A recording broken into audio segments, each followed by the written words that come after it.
Ladies and gentlemen, opening so far has largely ignored the crux of this debate, which is that this debate is about whether or not calling out those particular women who oppose the feminist movement through the lens of false consciousness is a valid or better strategy.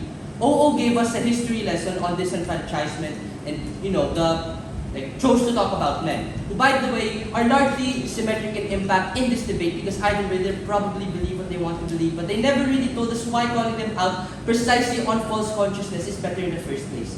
Essentially, we believe that if you are a woman, it is in the interest of the feminist movement to see this as an opportunity to call them out, create better discourse at worst, or convert them at best when we allow them to make a more informed decision. More informed decisions can best happen on our side when we propagate discourse through calling them out by the lens in which they see feminism. Before I get into my rebuttals, right, just one clarification. I'd like to clear up this debate by telling you what false consciousness actually means.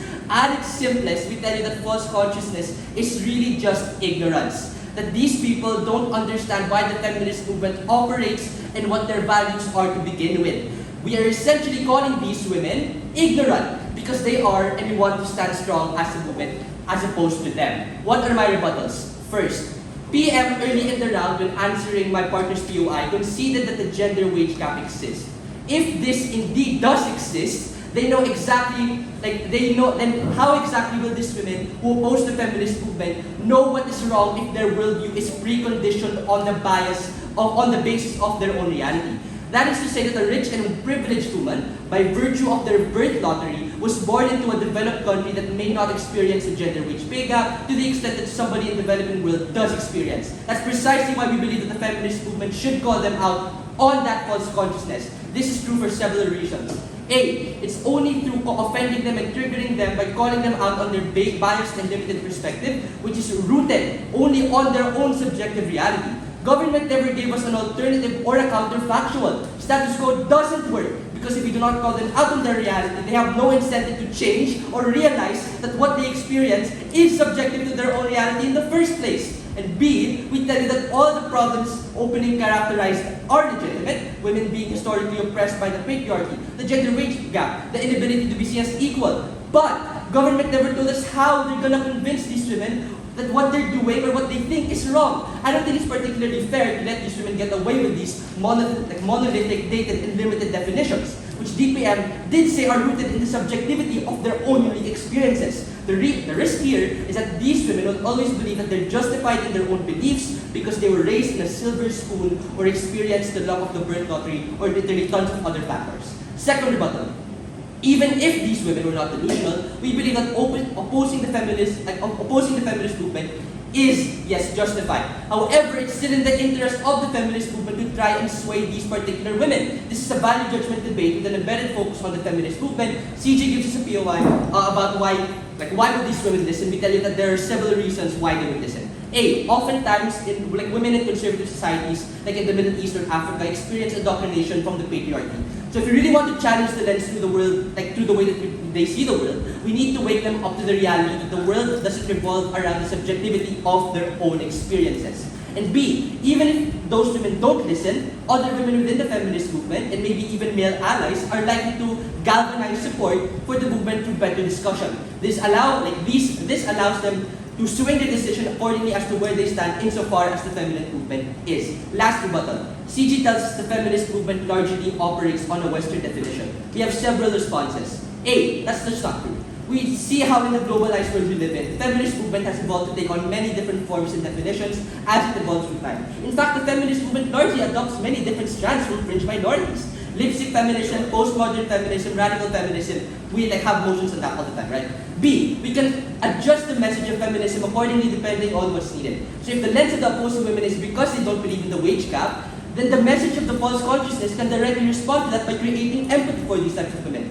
Lastly, even if this is largely a Western and polarized definition, regardless of who you are, you're probably going to believe that women should somehow be treated as equals. That is just something that's necessarily true. What is my extension? First extension.